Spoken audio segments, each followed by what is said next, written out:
The content, as you see, is very technical and theoretical, right? So the theoretical part, of course, you know, at some point I realized that, okay, this is going to be too much for the students. And let me tell you how where the syllabus is really coming from. So one is, I taught in the past in full-time, part-time, and lots of workshops. So I taught, you know, design studios. I taught full-time for 2 years, in which I founded and directed an undergrad program, right? So that was full-time teaching.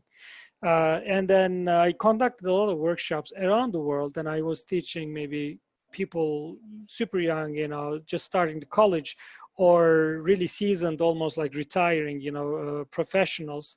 And that gave me an amazing understanding of like who learns what and how and their needs and so on and so forth. Just made me realize that, okay, teaching is like, I'm not teaching actually, this is a conversation in which I am being utilized for some people to extract some information out of, right? So I need to give something, and to do it in the best way, I need to listen to them. So that's very important.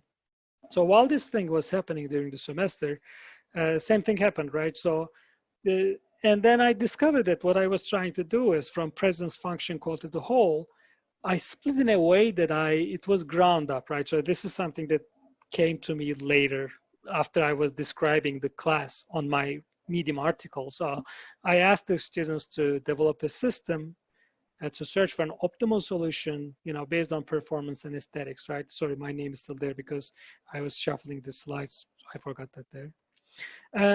And again, these tracks that I was mentioning constantly, one is looking into ambiguity. I really love this slide, and I wanted to share this with you. So binary is computing, regardless of, you know, which tool you are really using, it's limited. Doesn't matter. You can still use, you know, machine learning, AI, and so on and so forth. These are all based on like pre-compiled, preconceived understanding or algorithms that we have.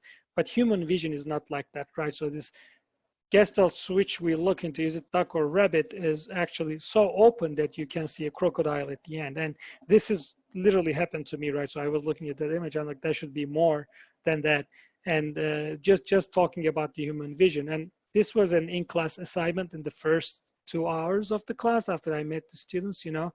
I asked them to just pull a painting and grab those parts. So this is, you know, the first thing Carolyn did. You're going to see her name in a moment. And then she went back home and then built this complexity up and brought it back, right? So this is purely visual computing, just putting those shapes together. And again, in my mind, somehow laying the ground for 3D printing and putting parts together and so on. And I'm just going to share her, you know, final presentation, and also telling what happened on the road, right? So this was her experience of picking a function, right? So I asked everyone to, okay, find something, pick a function. So in this case, they said, okay, I'm going to pick bowl, you know, and as a raw, you know, its bowl is, you know, it's used to hold something. It's a rounded cup-like hollow container, and so on and so forth. So again, she's following through this. Okay, so these are the parts. This is the way I construct, and this bowl has a, you know, a top part, a bottom part, and I'm going to use these techniques that I learned, which is an agent-based, you know, aggregation system, and a lattice system, which is UVW subdivision, right? So these are different ways of, let's say, filling in space. I'm going to talk about it in a moment. And then at some moment, so this was the critical moment of the class, because we were aiming for, you know, printing and building and understanding a sensation of the part by touching it. It only happened once or twice, right? So beyond that point, we couldn't. And what I had to do is, okay, so at that moment, I had to shift some gears, teach still something, but that would help them do whatever we were unable to do in the future, right? So in this case, my take was, okay, we are trying to have an understanding about the quality of the parts, either the performative qualities or the perceptive qualities of the part. If the perception is about vision, we can see and understand. If the perception is about like a tangible technical perception, then we won't have that, right? So my take was, okay, let's look at the computational optimization, the stuff that we can do, because in the future, you know, somebody, when you're working on a 3D printed shoe, you will be asked to do all of these things, right? And what meaning you would need to feel the shoe, but you would need to optimize the shoe digitally and compare and contrast what happens in real life and in the physical part and in the digital counterpart and so on and so forth. So here what she is doing is she's trying to optimize the ball to make sure that it contains a lot of liquid and not tips over, you know, with this shape. So it was a computational, let's say, design optimization, let's say, effort. And then, you know, the idea was just creating the design space and exploring these ideas. But at the same time, this project ended up being super sculptural, right? So the qualities that I was mentioning before. And I really wanted to preserve that, right? So I'm like, okay, because we are unable to, let's say, produce these parts, we can push on the visual front a little more. And I really like this, you know, little thing, although she made a typo there, it's fine. It's, you know, the computational optimization, you can look into performance and you can go like numeric, and, you know, with data, you have a chance of building an understanding of what may happen about the performance of the part. Visual optimization is a little challenging, right? And also it's a more let's say a subjective process. So how do you speak about that is a challenge. And she picked one of my sentences from one of the assignments and just used this slide. I just put the win there, but she copied and pasted, why is it so hard to optimize a visual problem using computational optimization methods? I was like, okay, so the message has been delivered, right? So that was one of the goals in the class.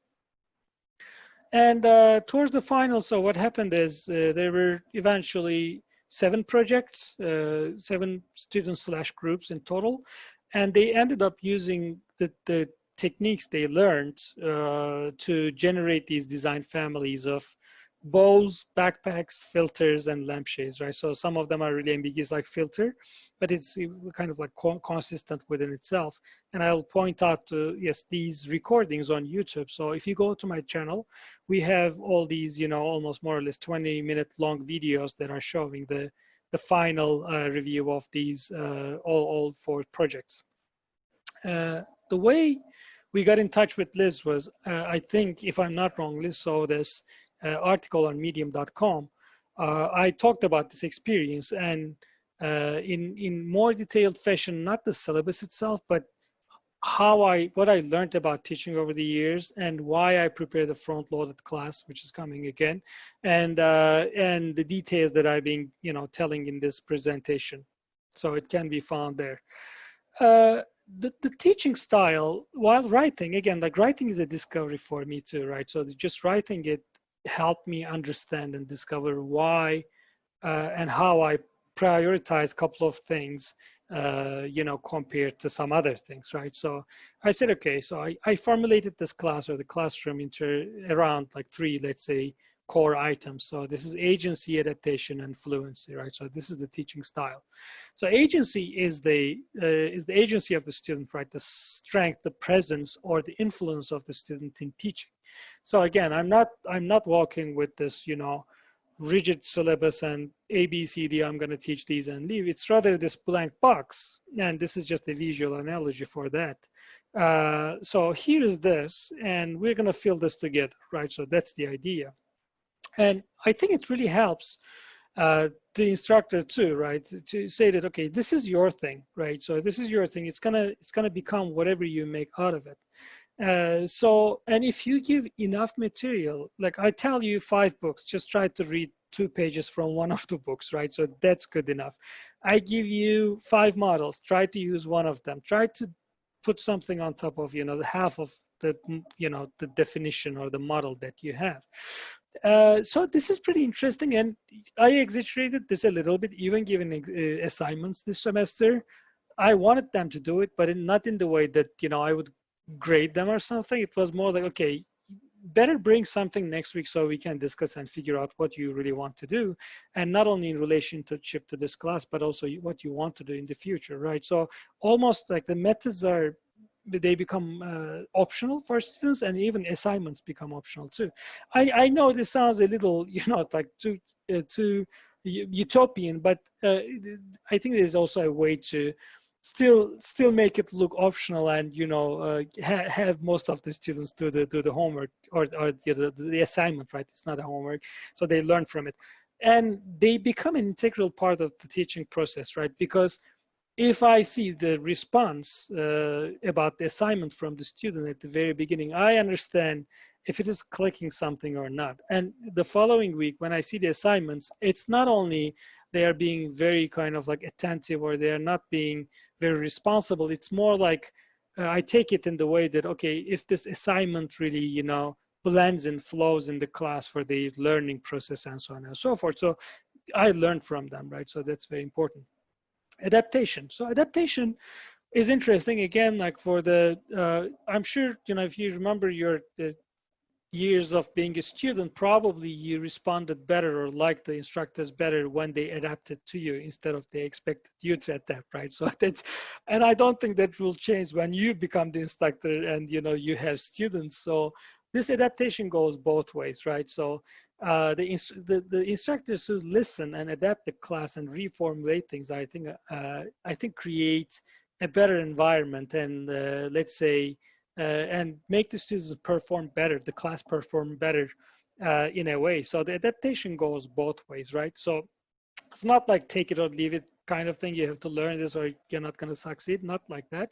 It's rather, oh, they learned this or they couldn't learn this, so I have to change this assignment. I have to show another method, another technique for doing this. So I need to, but I don't know it. Well, I need to learn that, right? So it's not only them going back and doing assignment and learning, it's us also realizing what's missing and how we can adapt to this situation. And it's really nice that I realize that you can fine tune things on the way, the course load, assignments and expectations. And this happened a lot, right? So larger magnitudes because of the ongoing pandemic. And I explained this a moment ago. So this physical digital, let's say, tension was an interesting one because we had to let go of lots of physical component, the part of the study.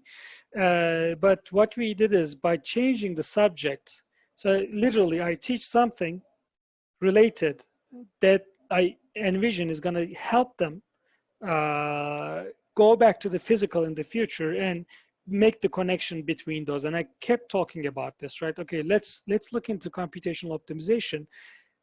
Computers don't give results to you, right? So I just kept saying that it will help you maybe make more informed decisions. So it's going to create suggestions for you, right? So let's look into that, go really deep into it. And once we get the physical parts, or when you don't see me anymore, once you get the physical parts, you make that connection in the future, hopefully. And again, the second thing was about this technical theoretical balance, right? So as I said, I had to, let go of lots of reading and writing. The writing component was 1 page or 2 pages optional, either 1 page or 2 pages to be more clear. And I totally canceled that because we were asked to reduce the, teaching load between 20 to 40%. And I knew I couldn't be able to make them, write 2 pages because some of them are finishing their master's thesis. Some, people one of them flew to Singapore and, whatnot, other places. So they were relocating and so on. That would be, that would be impossible for them to, let's say, write something. But what happened is we managed to meet almost every week with everyone. That was super, super interesting and crazy. Everybody connected. Everybody was a part of the discussion. So what I did is, while teaching the techniques, just brought all that learning and discussion from the books as I was, talking and discussing with the students. So they became, let's say, classroom discussions in a way. And the last thing is fluency. So this is about front loading, right? So fluency, it's interesting. Generally, if I like, go back 15 years, my teaching, when I first started teaching, in a way, I was thinking, okay, I have to go brick by brick by putting things on top of each other from the ground up, starting from zero. Sounds safe, and then sounds maybe it's going to help students to put understanding or knowledge and technical skills on the way. But it really doesn't work that way, interestingly, because if it doesn't work, it just doesn't work. They just drop it. And I realized that doing vice versa, really like pushing a lot of stuff at the beginning and creating this like steep curve. But through empowering them, right? So I'm teaching 5 things and I don't expect them to memorize or, you know, like learn the 5 things. What I do is I show 5 different ways to do one single thing, let's say, right? And I tell them, these are the ways, pick one. And here's a model, which is at 70% already, right? So this kind of teaching, it's more like there's more, let's say, stimulation, but it helps them. It's a little counterintuitive, but it worked really well. And then these more tools, I definitely think that then they can pick and choose, and they can, you know, increase their fluency depending on what they want to do. And at the same time, I also think just doing this also feeds back adaptation and agency, because if they're able to pick one technique out of 5, it's their agency, it's their decision. And then if they need to change anything, or if I need to change anything, depending on their decision, then we can adapt both ways, right? So that was super interesting. So shock them earlier if you need to. Just going very slow and shocking, you know, towards the end of the semester, I don't think that would work. Or this version worked better in this case. And these images that I was showing, they are literally, you know, space filling, you know, techniques as I showed. I used this in a half-day workshop before. So there was a 3.5-hour workshop. And here I used it for a week, and I just handed these tools to students. And giving this more means a lot to them now, right? Because they can go with any of these. And also this front loading. And I think giving lots of material also teaches them not only to make things, but also make decisions. So you would need to make a choice now to pick one. If you're able to, if you have lots of time to go with all 5 techniques, let's say, you can go with all of them, but, you know, make your decision. So, you know, whatever you are inclined to. I believe in that too. Like every student's different. We all have different inclinations. So just giving this wide spectrum of options help them. Okay, so these are the lessons learned pretty much. We have to be agile. I think because I've been shifting a lot of, you know, let's say within the field, or shifting, you know, between disciplines, I learned this a lot. So being agile helps, and we have to change, you know, regardless of our age and experience, I guess. And having a flexible mind definitely counts. And then I wrote about these things too, right? So again, in medium.com, one is, why I don't know is one of the most powerful things to say. I love that. I love saying that. I learned a lot by saying that. And the other one is, we're always in between, and it's okay to be, you know, as it happened in the pandemic. And the last one was doing their work. This is maybe it's not a joke, but it's, you know, it's a very important point. And I mentioned that when I was saying give the 70%, give the 50%. You know, for a technical class, which is already almost there, so they can, instead of starting from 0, they will put on top of it. And this remote teaching, we will need to do this more, right? And it's okay, right? So because it's not only remote teaching is changing, the teaching is changing, the classroom environment, everything is changing. Manufacturing is changing, design is changing, our collaboration is changing. I've been working from home since March. Everything has already changed, and I don't think like everything is going to go back, right? So we have to adapt, and it's okay to teach with this new understanding of empowerment. So give a lot and see how they can elevate their senses and understanding, and so on and so forth. And at the end, of course, we will end up, or the teachers will end up working more. And essentially today I discovered that, hey, front loading, it's an impactful burst. It explodes, right? And then it creates these fine trails and traces on the way for teaching, I think. And I'm gonna close it there, and happy to answer your questions if you have any.